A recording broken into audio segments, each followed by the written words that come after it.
Hey, good afternoon. It's Pete from FigLife.com, and it's a late September weekend here in Northern Virginia, and the weather's just started to cool off recently.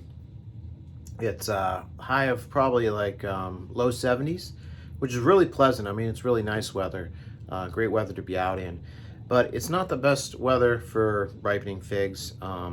Really, I prefer to have temperatures a little bit higher in order to ripen these figs, and I've got several varieties that haven't ripened for me yet that I really want to get to ripen, and then I've got some other varieties that that I've ripened before, and I know they're good, and I would just like to eat some of them. And I got trees full of these figs, but they're just not quite ripe yet. And so I want to push these fig varieties, these fig trees across the finish line. And given the weather situation here, it's really cooling off. I may have to resort to artificial means in order to do that. And fortunately, I have a system set up where I can actually do that. I've got a grow light set up here in my basement, and I've set it up in a way that I can grow cuttings, but then I can easily transition it over where I can also set it up to finish ripening some fig trees, some more or less full-grown fig trees, because I try to keep my fig trees fairly small. So a fully grown fig tree for me is like 7 feet tall or something. So I'll go ahead and show you my setup here. All right, so this is the way it is right now. I got basically two different shelves here in the same little enclosure. And what I'm going to do is I'm going to take this, I've built it such that this middle shelf kind of comes out pretty easily. And so I'm going to take this middle shelf out. I'm going to take the lights that are here under this shelf, and I'm going to put everything either at the top or some of the portable lights I'm going to put along the sides, so that this is a more open space, so I can get the 6 to 7 foot tall tree in here. Excuse me. And then have a lot of light for it to finish ripening these figs. So it shouldn't take too long. So I'm gonna get started on this, and I'll show you what it looks like when I'm done.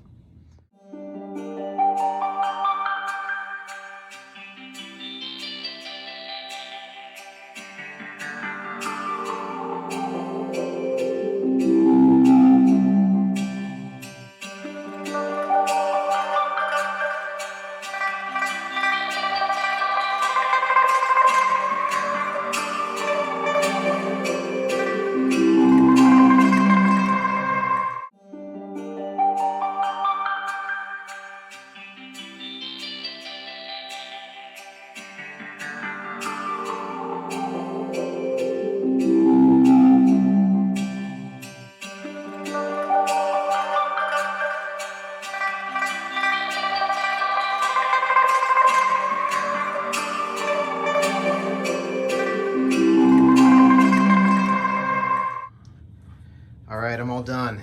So that wasn't too difficult. So what I did is I took out the middle shelf here, and I put the middle light up top. So now I've got both the lights up top, and then the rest of the lights that were by those other ones underneath the shelves, I'm just gonna move those so that they're in the enclosure somewhere, providing light. Because with all this mylar that I've got around the edges, the light tends to just reflect all over the place anyway. So yeah, should be all set. I also put some plastic down at the bottom so that when I'm watering the trees, some of the water will go through the pot, and I don't want the wood getting all rotted down there, so I just put some plastic down there to keep the wood from getting wet. And should be all set. So I'll go ahead and get the trees and I'll put them in here, and then I should be ready to do some indoor growing, because I would say some more indoor growing, because for this season, up to this point, it's been outdoor growing. But I'll do some finish off the season here indoors for a few of my plants. So I'm not gonna bring all the plants in that I want to get ripened. I'm gonna leave some of them out, but there's some that are in good spots on the deck, and they're still getting quite a bit of sunlight.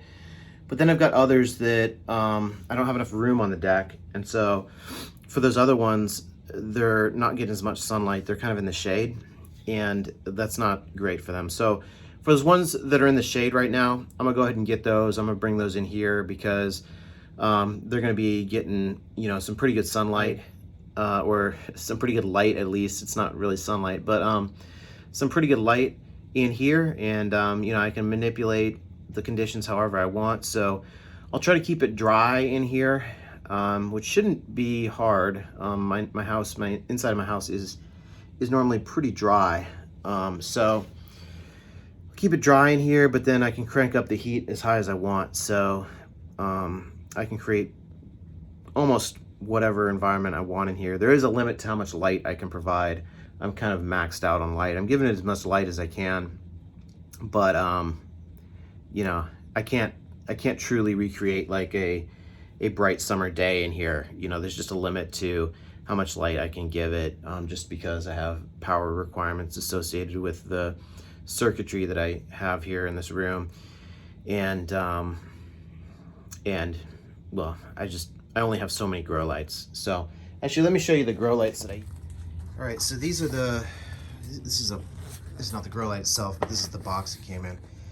So what I'm using are these LED lamps. These are, the brand is Active Grow, but I mean, there's a lot of different brands that create these. And but this is it's a high quality indoor grow light. It uses LEDs to basically mimic the spectrum that the sun would actually give it. And so this is going to be much better than a lot of like like this, for example. This is just an LED light. So anyway, and then I have a little bit of this as well. This is the autumn sun spectrum, so it's a little bit more of the red wavelengths, and I've kind of combined those a little bit. I'll show you here. So the redder ones are the autumn spectrum, and then the white ones are the true sunlight spectrum. And so I've just kind of mixed those in a little bit. Honestly, I think I probably could have gone with full sunlight spectrum or normal sunlight spectrum on all of those and been totally fine. And then I just augment with a little bit of the extra LED stuff. But still, those LED bulbs are not going to be nearly as good of quality of light as what you're getting from here. And so, you know, I've got a little spectrum, or not a, what is this? This is a lux meter. And so this will tell me how much intensity I'm getting, but it doesn't tell you what spectrum the intensity is, what spectrum the wavelengths are. And so, you know, this is like, it's hard to read here, but like 15,000, what is it? 15,000 lux. But the thing is, it's all about the quality of the light. You know, what's the spectrum of the light? Is the light true sunlight? In which case, it's going to be really useful to the plants. It's going to have a high ability. The plant is going to have a high ability to do photosynthesis using that light, or does it just have a narrow wavelength? You know, that's the trouble with like fluorescence, or even like even like some of these high-powered like sodium lights and stuff like this, is that the wavelength is real narrow, and so you're giving the plant a ton of intensity in certain wavelengths, but you're missing a whole lot of other wavelengths, and it tends to not let the plants grow quite as well as they would if they were in a full spectrum, normal sunlight type light. So as much as possible, I guess the bottom line is, as much as possible, I want to try to give the plants as close to natural sunlight as I can. And so that's why I shelled out a little extra money to get the really nice professional quality grow lights, which are what I kind of have up top here. Anyway, let me go grab a couple plants and I'll throw them in here, and then we'll start growing. All right, got some of my trees in here. So I wouldn't say I filled it up, but I think I did. I got pretty close here, and I think I'm in pretty good shape. So basically what I'm trying to do here is I'm taking some of my smaller trees. So these are the ones that are basically 6 feet tall or less, because any taller than that, and they're going to be too tall for this enclosure. That's not to say I can't fit trees in here that are taller than that. I just have to bend them over, and then they start running like horizontal here. And I've done that before, and that works. But I'd rather just, if I can, I'll keep those big tall ones outside on the deck where I'm still getting some good sunlight. And then the ones that I want to ripen that are smaller, I'm going to put those in here where they can get the grow lights and ripen figs that way. So I guess I should go ahead and show you what varieties I got in here. So this is Bordesat Negra Ramada, and don't need those anymore. So beautiful fig variety. I mean, this is probably like the most beautiful fig there is, probably. But it's a late variety, and I have not yet gotten a ripe fig off my Bordesat Negra Ramada. And this is a first year tree, so that just makes it a little bit later to be first year tree. So I'll try to ripen it under the grow lights here and see how that works. And then next I have Black Tuscan. So this is another late variety, supposed to be Black Madeira-like, and again, a first year tree. So I haven't been able to ripen this one yet, but I think I can do it under the grow lights here. And the other thing about the grow lights is I can kind of control the ripening conditions in here, so I can avoid overwatering. I can hopefully keep it in a lower humidity environment.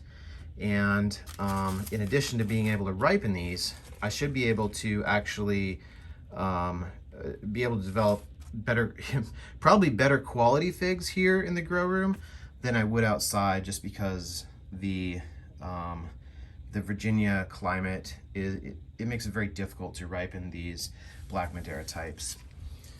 So maybe I'll have some luck with the Black Tuscan here in this grow room. And what do I have next? I have Cipolla. So this is a variety that I think I got from Brian at Cow Figs, and I have not yet ripened it. This is the first year. It's got lots of figs on it. Kind of taking up a lot of space in here because it is kind of a tree that's branched out a little bit. But it has quite a few figs on it, and I just haven't gotten any to ripen yet, so I'll try to ripen them here in the grow room. And next I have a variety called Bergisa, and I have never ripened this one. It's a new fig for me, and this I don't know, some of these look like they're gonna drop. Like this one looks like it'll drop, but this actually looks okay. This looks like, I don't know, that might ripen. Maybe it will, maybe it won't, I don't know. This may drop all its figs. I'm less confident that I'll be able to get a ripe fig off this tree because I think this is one of those that has difficulty ripening without fig wasp. But we'll see. I'm gonna give it a shot, give it a chance. And then over here on this side, this is probably my biggest tree in the enclosure right now. Certainly not the biggest one I've had in here, because I had some pretty big ones in here last year that I ripened. But this is Colonel Lippmann's Black Cross. And many people have grown this variety, and many people have remarked about its excellent taste. And I've never been able to ripen a Colonel Lippmann's Black Cross. This is, I think, my second year with this tree. You can see I cut it here last year, and it's branched out, some nice branches there. Yeah, so this is my second year with Colonel Lippmann's Black Cross, and I really want to get a ripe fig off of it this year. For a couple different reasons, but one of which is that I just want to try one. I've never tried it. It's kind of a vine growing on this thing here. No, well, so much for that leaf. All right. What's next here? Oh yes, and here is another Bordesat Negra Ramada. So I have two Bordesat Negra Ramada trees in this enclosure. This one also has not ripened any figs yet. Take that off. But again, a beautiful fig. And I think I can ripen these here in the grow room.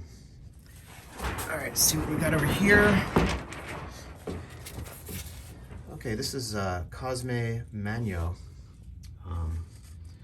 Take that off. Like that.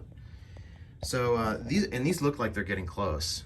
I had this in a spot. It was really shady, and so I just felt like better shot of ripening these here in under the LED lights. But the tree itself is looking really nice. It didn't grow much. You can see, I mean, it only grew maybe like a foot. So it didn't get much growth out of this first year. I think this was, yeah, I think this is actually a graft maybe. It sort of looks like a graft, just looking at it right now. Looks like a cleft graft, maybe. Not sure. Anyway, it doesn't really matter. I got about a foot of growth, but then it put a bunch of figs out. So 1, 2, 3, 4, 5, 6, 7, 8. So 8 figs on 1 foot of growth, and you know, if I wanted more growth, maybe I could have taken some of these figs earlier off in the season, and I think I thought about doing that, but I decided to just let it do its thing. And so I didn't get much growth out of it, but I may get a handful of ripe figs if I can get them to ripen under the lights here. So the next one I have is Via dei Nibrodi, and I don't know what that translates to, but I've never tried this fig, and it's one of those that I just wanted to see if I could get a fig to ripen, because I don't know what it's like. There's not a lot of different growers growing this one.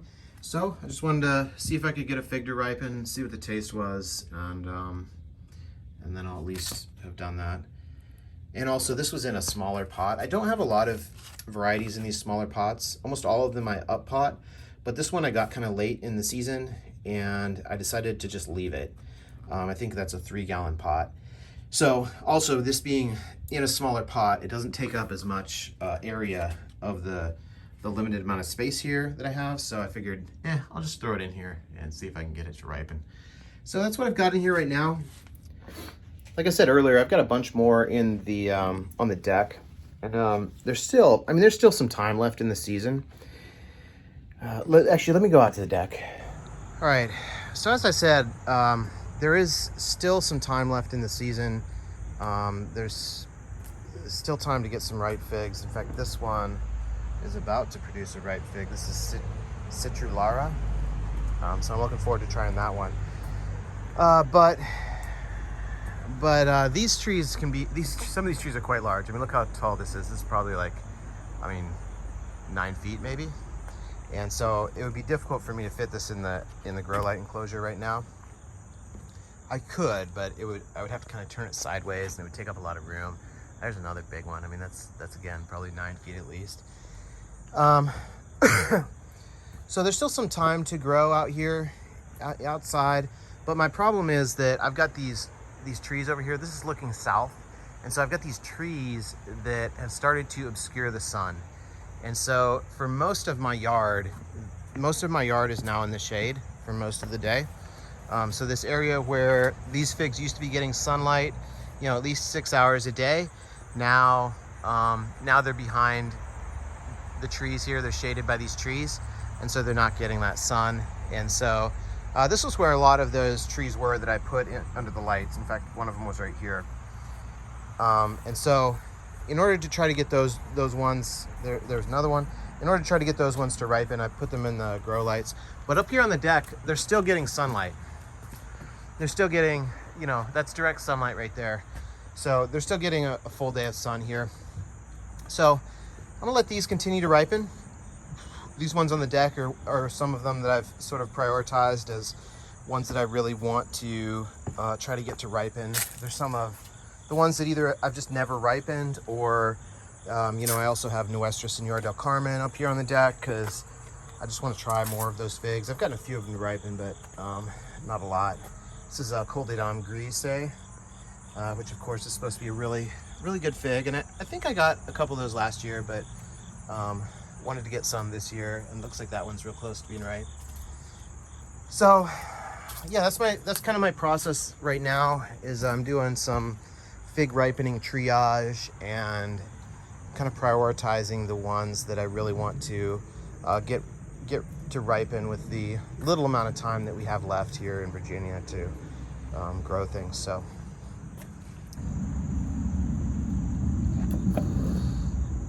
yeah, so that's what I'm doing today with my figs, at least. And I think I'm about done for the day. So I'll just let those figs sit in the grow room for a while. And I did grow a bunch of, or not grow, but I did ripen a bunch of figs in that grow room last year. So I know that process will work. I know it may seem less than ideal, but it does work. I mean, they do ripen figs under those lights, and they do taste pretty good. So I'm pretty hopeful that I'll get most of those varieties to ripen in there, and then we'll see how the rest of these do out here on the deck. I may have to throw a couple of these in there after a couple weeks, after the weather really starts to get colder outside here. If I've still got a few of these big ones left, I may have to throw those in there as well. I do have another enclosure. So there were those ones that I showed you. That was 2 enclosures that were put together. And then I have another one. I have a third one that you may have seen in the video. It wasn't set up. It was still dark. I didn't turn the lights on it. So I do have a third one that I can put stuff in as well. Although it's kind of a hassle to get it set up. I mean, it's not a big deal to get it set up. It just takes a little bit of time to transition it over from growing cuttings to growing the big trees. So I can transition that one over too if I need to maybe get a couple of these big ones to ripen, but ideally I won't have to do that. So we'll just wait and see. Anyway, that's how I extend my season a little bit here in Virginia and get some of my figs to ripen even after the season, really even after the season ends. I mean, I could keep doing that for quite a while inside. So hopefully you enjoyed this video, and if you did, please hit subscribe. Check out my website, www.figlife.com. Thanks.